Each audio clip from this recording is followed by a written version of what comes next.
சேலம் விமான நிலையத்துக்கு எடப்பாடி பழனிசாமியுடைய பேரை வைக்கணும்னு சொல்லி சேலம் மணிகண்டன் இந்திய திருநாட்டினுடைய குடியரசு துணைத் தலைவர் சிபி ராதாகிருஷ்ணன் அவர்கள்ட்ட ஒரு கோரிக்கையை வச்சிருக்கிறாரு. அதை பற்றியா நம்ம பார்க்க போகிறோம். அனைவருக்கும் வணக்கம். தொடர்ந்து ஆதரவளித்தோர் அனைத்து அன்புள்ளவங்களுக்கும் மிக்க நன்றி. ஃபஸ்ட் டைம் இந்த சேனலை நீங்கள் பார்க்குறீங்க இல்லை ரெகுலராக பார்க்குறீங்க அப்படின்னா லைக் அண்ட் கமெண்ட் பண்ணுங்கள், ஷேர் பண்ணுங்கள். வாங்க வீடியோக்குள்ளே போகலாம். சேலம் விமான நிலையத்துக்கு எடப்பாடி பழனிசாமியுடைய பேரை வைங்க அப்படின்னு இந்திய திருநாட்டினுடைய துணை குடியரசுத் தலைவர் சிபி ராதாகிருஷ்ணன் அவர்களிடம் சேலம் மணிகண்டன் ஒரு கோரிக்கையை வச்சிருக்கிறார். நாட்டில் எவ்வளவோ பிரச்சனைகள் இருக்குது, தீர்க்கப்படாத பிரச்சனைகள்லாம் இருக்குது. தமிழ்நாட்டிலையும் அதே மாதிரி தீர்க்கப்படாத பிரச்சனைகள்லாம் இருக்குது. இந்த நாட்டுக்கு என்ன தேவை அப்படிங்கிறத குறித்து குடியரசுத் தலைவர்கள்ட்ட ஒரு கோரிக்கை வச்சுருந்தாங்க அப்படின்னா நம்ம எல்லாருமே பாராட்டலாம். இப்போ சேலம் மணிகண்டன் செய்த இந்த செயல் தன்னை வெளியே கொண்டு வரணுங்கிறதுக்காகத்தான். சேலம் மணிகண்டனா யாருமே தெரியாது இல்லையா? அதனால் தன்னை வெளியில் கொண்டு வரணும் அப்படிங்கிறதுக்காக சிபி ராதாகிருஷ்ணன் அவர்களை குடியரசு துணைத் தலைவர்களை சந்தித்து அந்த கோரிக்கையை வச்சிருக்கிறார். எப்போதுமே எடப்பாடி பழனிசாமிக்கு ஜால்ரா போடுறவர், கூஜா தூக்குறவர் தான். கேட்டால் வழக்கறிஞர்பார். ஒவ்வொரு டிபேட்லேயுமே அவர் பேசும்போது பார்த்திங்கன்னா சேலம் மணிகண்டன் போட்டு கீழே வழக்கறிஞர் தான் போடுவார். ஆனால் முழுக்க முழுக்க எடப்பாடி பழனிசாமியுடைய ஆதரவாளர்கள் தான். எடப்பாடி பழனிசாமி கிட்ட எதிர்பார்ப்பின் அடிப்படையில் தான் இவங்கெல்லாம் பேசிக்கிட்டு இருக்கிறாங்க. ஆனால் ஏன் இப்படியெல்லாம் பேசுகிறாங்க? எதனால் இப்படி பேசணும்? எடப்பாடி பழனிசாமி இந்த நாட்டுக்கு செய்த சேவை என்ன? அவர் என்ன ஒரு சுதந்திர போராட்ட தியாகியா? இல்லை ஏதாவது ஒரு வகையில் மக்களுக்காக போராடி இருக்கிறாரா? 4.5 ஆண்டு காலம் ஆட்சி நடத்தினதில் அவர் மேலே பல வழக்குகள் இருக்குது. 4800 கோடி ரூபா டெண்டர் முறையீடு வழக்கு இருக்குது. கொடநாடு வழக்கில் சம்மந்தப்பட்டு இருக்கிறதா பேசப்படுறாங்க. தன் கீழ் இருக்கக்கூடிய அமைச்சர்கள் எல்லாருமே லஞ்ச ஒழிப்புத்துறை மூலம் சோதனை நடத்தி இன்னும் வழக்கை பதிவு பண்ணியிருக்கிறாங்க. நிலக்கரி இறக்குமதியில் ஊழல் நடந்ததாக சொல்கிறாங்க. 11 மருத்துவக் கல்லூரி கட்டினதில் ஊழல் நடந்திருக்குன்னு சொல்கிறாங்க. இதெல்லாம் இவருடைய எடப்பாடி பழனிசாமியினுடைய அந்த 4.5 ஆண்டு கால ஆட்சி காலத்தில் நடந்தது. இன்றைக்கி அதிமுகவினுடைய சட்ட விதிகளை மாற்றி குறுக்கு வழியில் பொதுச் செயலாளர் வந்தவர். எப்படி முதலமைச்சராக குறுக்கு வழியில் வந்தாரோ அதே மாதிரி பொதுச் செயலாளராக குறுக்கு வழியில் வந்தவர். இந்த கட்சியை பிளவுபடுத்தினவர். அதிமுகவினுடைய சட்ட விதிகளை தலைகளாக மாற்றினவர். புரட்சித் தலைவி அம்மா அவர்களுடைய பொதுச் செயலாளர் பதவியை அபகரித்தவர். தொண்டர்களுடைய உரிமையை பறித்து தொண்டர்களை தெருவில் நிப்பாட்டி அழகு பார்த்தவர். இது எல்லாமே சேவைன்னு சொல்லி நினச்சி தான் சேலம் மணிகண்டன் இந்திய குடியரசு துணைத் தலைவர் சிபி ராதாகிருஷ்ணன் அவர்கள்ட்ட போய் கோரிக்கை வச்சிருக்கிறாரு. சேலம் விமான நிலையத்துக்கு எடப்பாடி பழனிசாமியோட பேரை சூட்டுங்க அப்படின்ட்டு. இது இளைய தலைமுறையினருக்கு ஒரு தவறான ஒரு முன்னுதாரணத்தை கொண்டு வராங்களோ அப்படிங்கிற ஒரு பயமும் இருக்குது. இப்போ சேலம் விமான நிலையத்தில் இப்போ இந்த எடப்பாடி பழனிசாமியோட பேரை வச்சிடறான்னு வச்சுங்களேன், அது எப்படி இருக்கும்? கொஞ்சம் யோசிச்சு பாருங்கள். பின்னாடி வரக்கூடிய தலைமுறை கேட்பாங்க, எடப்பாடி பழனிசாமி விமான நிலையம் இருக்கே, அவர் என்ன சாதனை பண்ணாங்க அப்படின்னு சொல்லி கேட்பாங்க இல்லையா? அப்போ அவர் செய்த துரோகத்தை பூரா சாதனையை நான் பேச முடியும்.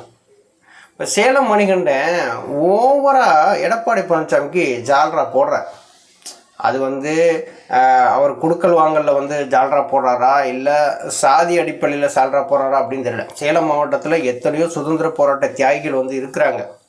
எஸ்.என். நரசிம்மராசு இருக்கார், அப்பாவு இருக்கார், விஜயராகவாச்சாரியார் இருக்கிறாரு, அர்த்தநாரீஸ்வர வர்மா இருக்கார். இவங்கெல்லாம் சுதந்திர போராட்ட தியாகிகள். இது சேலம் மாவட்டத்துக்குள்ளே அடங்கினவங்க. எஸ்.என். நரசிம்மராசு இருக்கார் அப்படின்னா அவெல்லாம் சுதந்திர போராட்ட தியாகி, வெள்ளையர்களை எதிர்த்து அவெல்லாம் சிறை சென்றவர். ராஜாஜி, கக்கன், காமராஜ் இவங்கள்ட்ட நட்பு வட்டத்தில் இருந்தவர், நண்பர்களாக இருந்தவங்க. ஒரு காங்கிரஸ் கட்சியினுடைய தலைவர் செயலாளராகவும் சேலத்தில் இருந்தவர். இப்படி ஒரு சாதி ரீதியாக வைக்கணும்னு சொல்லி நீங்கள் ஆசைப்படுறீங்க. வேணும் இப்போ மதுரை விமான நிலையத்துக்கு பசுமன் முத்துராமலிங்க தேவர் அவருடைய பெயரை சூட்டணும், பாரத ரத்னா விருது அவருக்கு வழங்கணும்னு சொல்லி கோரிக்கை வைக்கிறாங்கல்ல. எதுக்காக வைக்கிறாங்க? அந்த முக்குளத்தூர் வாக்குகளை வாங்கி நம்ம ஜெயிச்சு நம்ம முதலமைச்சர் சொல்லிட்டு எடப்பாடி பழனிசாமி பேசுகிறார்ல. சரி, அதே மாதிரியுமே இங்கே சேலத்தில் தீரன் சின்னமலை அவர்களுடைய பெயரில் இந்த விமான நிலையம் வைக்கணும்னு சொல்லி ஒரு கோரிக்கை வச்சுருந்தா சரி பாராட்டணும். அந்த அந்த ஜாதிக்காரங்களாவது வந்து பாராட்டுவாங்க. தீரன் சின்னமலை அவர்களுடைய பெயரை வைக்க சொல்லி நீங்கள் கோரிக்கை மனு வச்சுருந்தீங்கன்னா சரி இருக்கக்கூடிய சாதிக்காரங்களாவது வந்து பாராட்டுவாங்க. எடப்பாடி பழனிசாமியினுடைய பெயரை சென்னை விமான நிலையத்துக்கு வைக்கிற அளவுக்கு எடப்பாடி பழனிசாமி என்ன சாதனைகள் பண்ணார் அப்படிங்கிற ஒரு கேள்வி தான் இருக்குது. எல்லாருமே வந்து எதிர்பார்க்குறதுனா எடப்பாடி பழனிசாமி ஒரு சுதந்திர போராட்ட தியாகியா, இல்லை மக்களுக்காக போராடி சிறை சென்றவரா? எதுவுமே கிடையாது. அவருடைய அரசியல் வாழ்க்கையை நீங்கள் தொடர்ந்து எடுத்துக்கிட்டே வந்தீங்கன்னா, செங்கோட்டையன் அவர்கள் என்னைக்கு எடப்பாடி பழனிசாமி கிளை செயலாளரை நியமனம் பண்ணாங்களோ அன்னையிலேருந்து தொடர்ந்து நீங்கள் எடுத்துகிட்டே வந்தீங்கன்னா அவர் மேலே பதியப்படாத வழக்குகளே கிடையாது, அவர் செய்யாத துரோகங்களே கிடையாது. இப்படிப்பட்டவருக்கு நீங்கள் போய் சேலம் விமான நிலையத்தில் நீங்கள் வந்து எடப்பாடி பழனிசாமியோட பெயரை வைக்கணும்னு சொல்கிறீங்களா? இது வெக்கமா இல்லையா? அசிங்கமாக இல்லையா? இதெல்லாம் வந்து சொல்லலாமா? விமான நிலையத்துக்கு ஒரு பெயரை வைக்கிறீங்க அப்படின்னா ஒரு சுதந்திரத்துக்காக போராடி மக்களுக்காக சிறை சென்று இந்திய சுதந்திர காற்றை மக்கள் வந்து சுதந்திரமாக சுவாசிக்கிறதுக்காக இவங்கெல்லாம் சிறைக்கு போனாங்க சொல்லி அவங்களுடைய வரலாறை வந்து மக்கள் தெரிஞ்சுக்கிறனும், அவங்கள மறக்கக்கூடாது அப்படிங்கிறதுக்காக அவங்களுடைய பெயரை வந்து நினைவாக வந்து வைப்பாங்க, ஒவ்வொரு இடங்கள்லையுமே வந்து வைப்பாங்க. இப்போ எடப்பாடி பழனிசாமி என்ன செஞ்சிட்டாரு அப்படின்னு சொல்லி இந்த கோரிக்கையெல்லாம் வைக்கிறாங்கன்னு தெரியல. தமிழ்நாட்டில் ஏகப்பட்ட பிரச்சனை இருக்குங்க. தமிழ்நாட்டில் இன்னுமே தண்ணி பிரச்சனை தாண்டவமாடிட்டு தான் இருக்குது, சாதி பிரச்சனை தாண்டவமாடிட்டு தான் இருக்குது, மத பிரச்சனை தாண்டவமாடிட்டு தான் இருக்குது.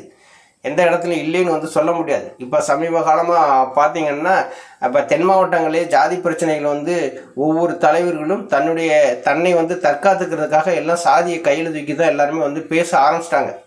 இன்னும் வரைக்குமே சமூக வலைதளங்களில் ஒவ்வொருத்தரும் பேசுகிற வீடியோக்கெல்லாம் இப்போ வைரல் ஆகிட்டு தான் வந்துக்கிட்டு இருக்குது. இப்போ சாதியை வந்து ஒடுக்கணும்னு சொல்லி ஏதாவது ஒன்று பண்ணலாம், இதை வந்து இப்போ தமிழ்நாட்டுக்கு தேவையான நிதிகளை நீங்கள் விடுவிக்க சொல்லி நீங்கள் பண்ணலாம், கல்வியில் வந்து வளர்ச்சி அடைந்த மாநிலமாக தமிழகத்தை மாற்றுறதுக்கு ஏதாவது வந்து ஒரு கோரிக்கை வந்து வைக்கலாம், மருத்துவத்தில் வளர்ச்சி அடைய கோரிக்கை வைக்கலாம். எவ்வளவோ பிரச்சனைகள் மக்கள் பிரச்சனைகள் இருக்குது. ஆனால் எடப்பாடி பழனிசாமியோட பெயரை வைக்க சொல்லி ஒரு கோரிக்கையை வைக்கிறாங்க அப்படின்னா சேலம் மணிகண்டன் மாதிரி ஒரு அறிவுகட்ட ஒரு கடந்தெடுத்த முட்டாள் வேறு யாருமே கிடையாது. உண்மையிலேங்க இப்போ நம்மளாம் இதை பற்றி அவரை பற்றி பேச வேண்டிய அவசியமே இல்லையே. சேலம் மணிகண்டனை பற்றி நம்ம எதுக்கு பேசணும்? அவர் இப்போ எடப்பாடி பழனிசாமிகிட்ட வாங்கிக்கிட்டு என்னென்ன பேச முடியுமோ அதெல்லாம் வந்து பேசுகிறார். அவர் வந்து ஆப்போசிட்டாக இருக்கக்கூடிய ஐயா ஓபிஎஸ் கூட எவ்வளோ திறந்து விமர்சனம் பண்ணுறாரு. அதை வந்து நம்மளும் இது வந்து விமர்சனம் வந்து பண்ணிக்கிட்டு இருக்கிறான்.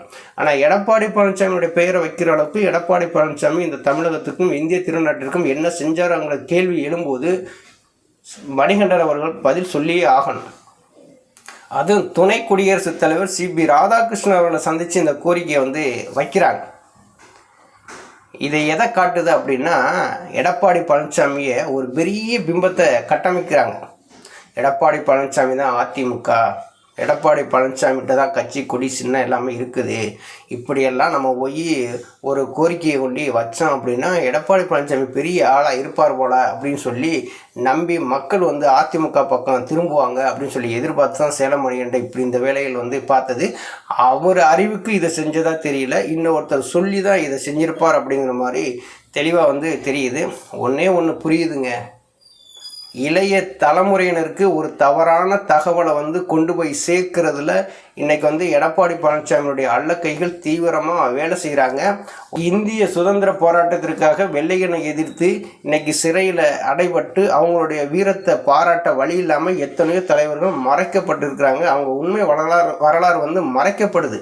அதையெல்லாம் வெளியில் கொண்டு வந்து இன்றைக்கி இளைய தலைமுறையிற்கு இப்படியெல்லாம் சுதந்திரத்துக்காக பாடுபட்டிருக்காங்க, இவங்கெல்லாம் இப்படியெல்லாம் இருந்தவங்க, நாட்டுப்பற்றோடு இருந்தவங்க, இப்படி நம்ம வந்து இருக்கணும், நாட்டுக்காக எதையும் செய்ய தயாராக இருக்கணும்னு சொல்லிவிட்டு அந்த இளைய தலைமுறையினருக்கு படித்த பிள்ளைகளுக்கு அந்த அறிவை ஊட்டுற வகையில் நீங்கள் ஏதாவது ஒரு செயல்பாடுகள் செய்திருந்தால் அதை நம்ம பாராட்டலாம். விமான நிலையத்துக்கு எடப்பாடி பழனிசாமியோட பெயரை வைக்கணும்னு சொல்லி நீங்கள் ஒரு கோரிக்கை வைக்கிறீங்க அப்படின்னா இது என்ன மாதிரியான ஒரு அரசியல்? இது எதை நோக்கி நகருது? நன்றி, வணக்கம்.